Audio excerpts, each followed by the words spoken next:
The Photography Explained podcast is supported by rickmcavoyphotography.com/courses. More at the end. Why can't you use flash in museums and art galleries? Hi, and a very warm welcome to episode 192 of the Photography Explained podcast. I'm your host, Rick, and in each episode, I will try to explain one photographic thing to you in plain English in less than 27 minutes-ish without the irrelevant details. I'm a professionally qualified photographer based in England with a lifetime of photographic experience, which I share with you in my podcast. Here is the answery bit. Camera flashes can damage precious works of art. The harsh, excessive light they emit way exceeds the carefully controlled lighting levels in museums and art galleries. And the most valuable works of art have glass in front of them to protect them, making taking photos with flash pointless. Yes. And every time a flash pops, it ruins the experience for everybody else. Of course it does. And that is why flash photography is banned in museums and art galleries, and quite right too. Right, that was the answer a bit. Here are some things to think about, and this is quite an opinionated episode, which has to be a good thing. Oh yes, and it's something a bit different this episode from the series of things I've been doing. Nice to get onto this, so stop waffling, Rick, get on with it. Right, this is a question I've been meaning to answer for quite a long time. Something different, a shorter episode to boot. How utterly splendid. What is not to love? So I'm going to start with a question. Well, why not, Rick? Why not? Does the light from a flash gun damage museum and gallery exhibits? The short answer is that yes, the light from a flash gun can damage art gallery and museum exhibits. However, many exhibits will not be affected by the light from a flash gun. Now, when I researched this episode, and yes, I have researched this episode, I found a lot of debate about this. There are people who state that camera flash directly and adversely affects pigments in a range of items. And some say that this is not the case anymore. Yep, there's a lot of debate about this that I don't want to get into because I don't need to. See, it's very difficult to quantify the light damage caused by flash guns, if not impossible. And it's not the kind of experiment you want to do with the Mona Lisa, is it? Because you can't undo it afterwards. No, using a flash gun to take photos in a museum or art gallery, it may damage exhibits, and that is good enough for me. And if it may damage exhibits, ban it. Stop it. It's awful. I'm all for banning the use of electronic flash in all public buildings, to be honest with you. And I'd probably take it a bit further, but that's one for another time. Now, for any establishment that has things that are and are not prone to damage from flash guns used by photographers, what are they meant to do?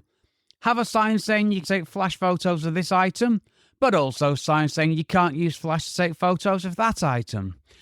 And another question, and a much more pertinent question. Why are you taking photos of things in museums and art galleries anyway? Why? What are you going to do with the photos? This is a much more relevant question. Why not just go to museums and art galleries and enjoy the experience and take your time studying the exhibits? There's nothing worse for me than looking at an exhibit and having a crowd of people there holding their phones up to take photos, flashes going or not. And that gave me a thought. So I've just been to the National Gallery website. Now, the National Gallery in London, it's amazing. And it's got some amazing works of art. And by going online, I just looked at a Van Gogh, or Van Gogh, depending where you are, dear listener, collection on the website. See, you don't need to take a photo of a painting. You can look at this amazing stuff online, which should allow you to just enjoy looking at the stuff when you're there. There's something about not taking photographs of everything. And yes, that's me as a photographer, and I will repeat myself on this. I will. And going back to Van Gogh, or Van Gogh, you can buy a print of Van Gogh's sunflowers for 25 quid. Now, I didn't know that.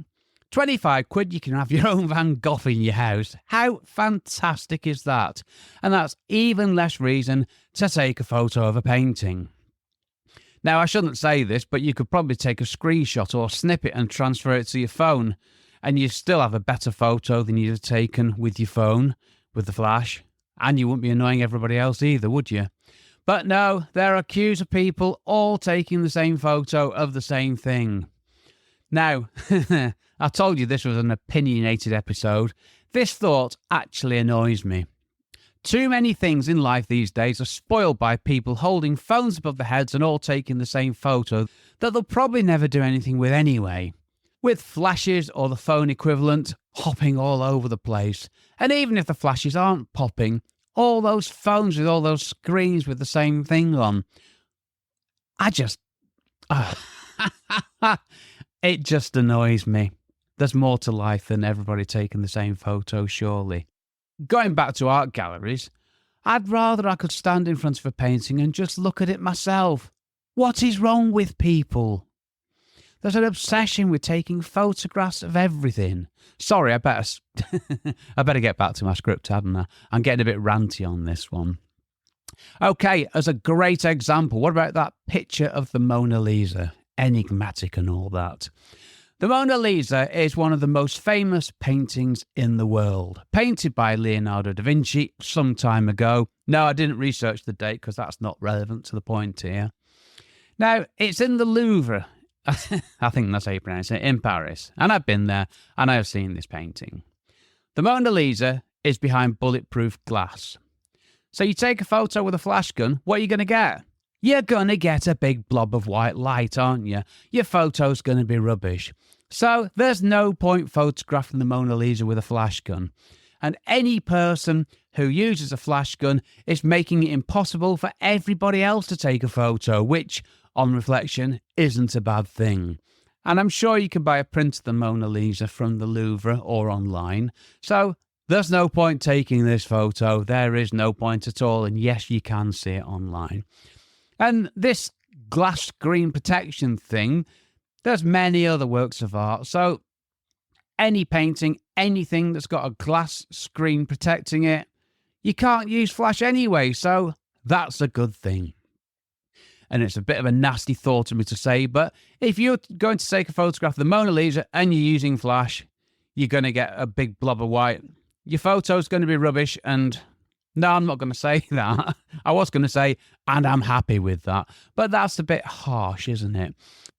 If you're not a competent photographer and you take a photo of the Mona Lisa with a flash, you're just going to be disappointed when you get home or when you look at the photo on your screen because it's not going to be great. So, sorry, I need to move on, don't I? What about a completely different type of exhibit from a painting? How about plants and animals? Yeah, museums and art galleries, it got me thinking about other similar places. You got zoos, aquariums, planetariums, all that good stuff. These establishments all suffer from this same problem. And if you imagine a place that's got live animals, well, if you take a photo with a flash gun of some delicate thing that naturally lives in a dark environment, it's not going to end well, is it, for the animal? No, some animals are very, very sensitive to light, and the intense light from a flash gun can cause serious damage.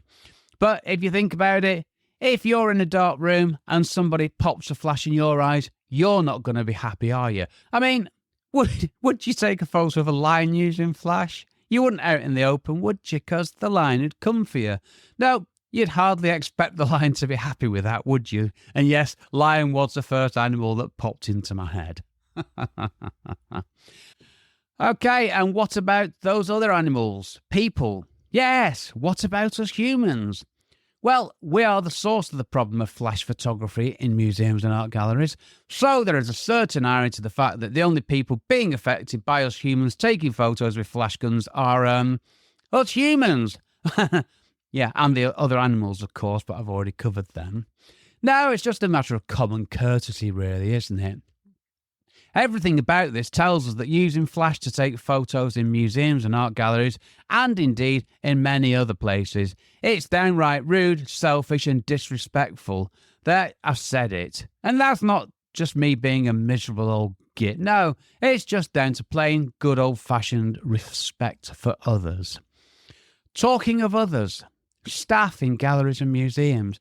Just think of these people who work in these places. Art gallery, museum professionals, and all of the similar establishments.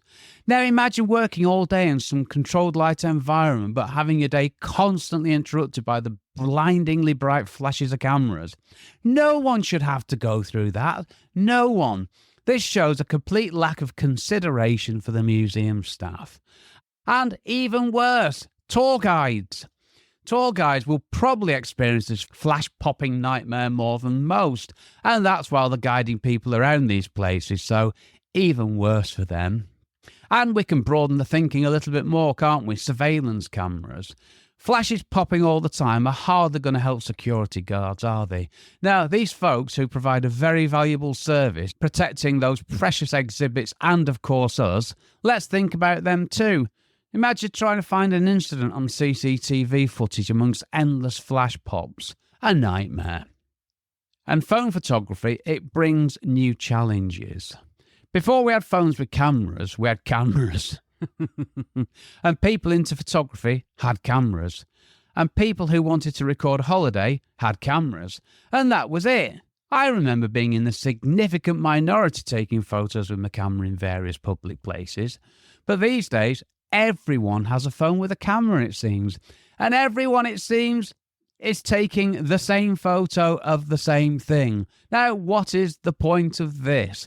And complete aside here, I do worry about the world and everybody taking the same photo of the same thing. Where do they all get stored? Where do all these photos live? At some point, this is surely going to become a problem. Yeah, sorry, getting back to the script. As I said before, you can view this stuff online, so what is the point of taking these photos? And people who take photos with phones, with respect, they're less likely to be aware of the flash on a phone camera and the impact it may have.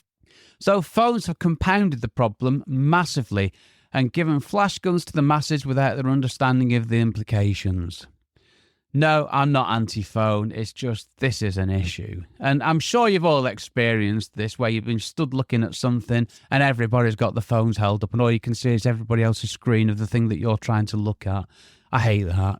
Yet these problems have no doubt gotten worse in recent years, and that trajectory is only going one way now.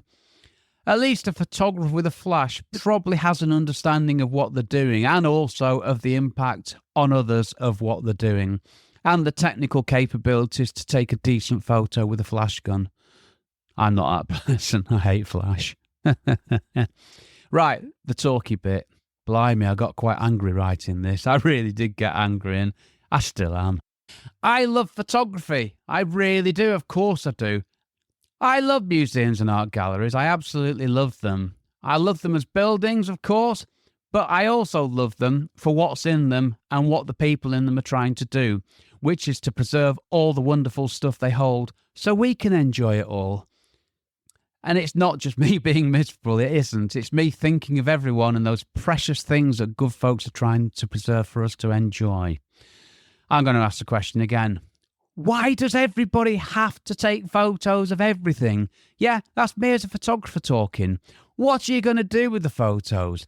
And the use of flash, it's tricky at best, so if you don't really know what you're doing, you're probably going to create rubbish anyway. And if this is what you do all the time, surely you've realised this by a previous bad experience. It might prove the fact that people don't actually look at stuff they're taking photos of. If photography bans were suggested at all such places, I would fully support this. I see problems with having a flash photography policy. People taking photos with their phones in low light conditions, they'll inevitably create episodes of flash. It's just going to happen. We need to acknowledge that. I know we can get photos without flash in these environments using digital cameras, but I'm all for these being banned as well. I hate the traffic jams caused by hordes of people holding the phones and photographing the same thing. Right then, so photography bans it is. That'll also stop the endless sharing of these precious items on social media, which has to be a good thing as well. And if we apply this equally to local museums as well as national landmarks, even better. And I haven't even mentioned the copyright issues attached to taking these photos, with flash or without. Right, that's that sorted. Let professional photographers take professional digital photographs and put them online for all to see. This is a much better solution. And let's maintain each and every historic place and the exhibits within. Let's not forget that flash can damage not only exhibits but also parts of the building fabric too. Nothing against amateur photographers, nothing at all, but we do need to draw a line somewhere. And if we can do all of that and let people buy digital images at reasonable prices, there's no need to take rubbish photos themselves with the phones. No need at all. With the way we capture everything on our phones, I see less and less demand for gift shop books, which is a real shame. Digital files for me, they're a much better option going forward, but it is a shame that those lovely old guidebooks will become a thing of the past. They just will at some point. Still, that's the world moving on, isn't it? If this doesn't happen, I fear these places are fighting a losing battle. We all need to move with the times, be they good or bad. Sorry, but we do, and I accept that. Yeah, ban photography and preserve things for future generations to look at. What an utterly splendid idea. And we will begin the demise of selfie sticks in art galleries and museums too. Right, that's that lot done. What if I use a phone to take photos? Don't. Just go to galleries, museums and all those good places and enjoy them. You don't have to photograph everything you see. Try just enjoying the experience of being there. There you go, I said it again. And the chances of getting high-quality images of a famous painting with a phone are quite low anyway, and even less when it's behind some bulletproof glass. What do? I follow the rules. Yep, I'm a good boy, me. I have got one flash gun as a backup in case I need it when I'm photographing a building, but I will never use a flash gun in a place where it's not allowed. And I don't like the light from flash anyway. And between us, I'm rubbish with flash, so yeah, not my thing. Now, if I was to take a photo of something in a museum or a gallery, I would use natural light, and I'd also find out from the copyright holder what uses are acceptable for such a photo. It's important that we respect the copyright holder and the original artist who created that work of art, in my opinion. And it's a reminder to me I do need to go back to the National Gallery and the Natural History Museum, two of my favourite places, and I need to remind myself of their wonder. There you go, at least some good's come out of this ranty episode. Or as my script says, least some good has come out of this ranty company episode. That's not English, is it? Move on, Rick. Right, some thoughts from the last episode. Take care of your lenses, that was a key message, and use a lens hood, and use a lens cap. Why wouldn't you?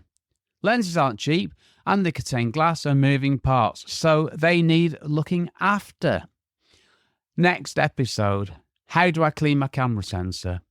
Yes, I've been asked to cover this by a listener, and I'm going to. And there's going to be a big fat caveat, and I'm going to have to buy some stuff to do this. Now, I'm actually going to have to learn to do this because I don't know what to do, and I'm going to find out before I record the next episode. So I'm going to buy a lens cleaning kit, and I'm going to clean my sensor. Good luck, Rick. Okay, then. More on that, obviously, next episode. Right, ask me a question. If you got a question you'd like me to answer, just email me. sales@rickmcavoyphotography.co.uk or visit the podcast website photographyexplainedpodcast.com/start or text me from the podcast feed. And if you just want to say hi, just say hi. It's lovely to hear from you, dear listeners. Right, I'm done. This episode was brought to you by, well, it's a morning recording unusually, so this episode was brought to you by toast and marmalade with a coffee, which I consumed before I settled down in my homemade acoustically cushioned recording emporium. I've been Rick McAvoy. Thanks again very much for listening to my small but perfectly formed podcast, it says here, and for giving me 27-ish minutes of your valuable time.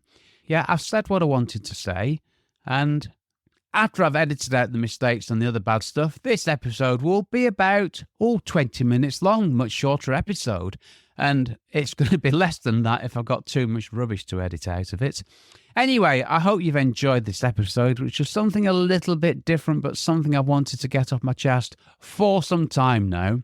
So with that, I'm going to say, thanks for listening, take care, stay safe, cheers from me, Rick. My brand new course, How to Become a Real Estate Photographer, straight talking advice for beginners to get you making money quickly and build a career, is available to buy now. Find out more at rickmcavoyphotography.com/courses.